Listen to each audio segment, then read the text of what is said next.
就算再中意第二個女人，都係因為我呢個老婆夠黐線夠變態，係我親手㧬你出去出軌噶。就算幾折墮，都係我自己攞嚟噶，係咪咁啊？嗰件事一早完咗啦，係你話想 move on，係你話想重新嚟過，其實你由頭到尾都冇原諒過我。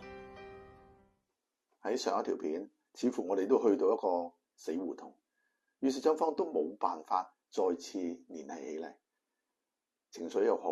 講道理也好，道歉也罷，最後佢哋選擇放棄，實在無力走落去，放棄似乎都係一個無可厚非嘅結局嚟。但係係咪就係咁樣，冇辦法和解，冇辦法再次聯繫起嚟？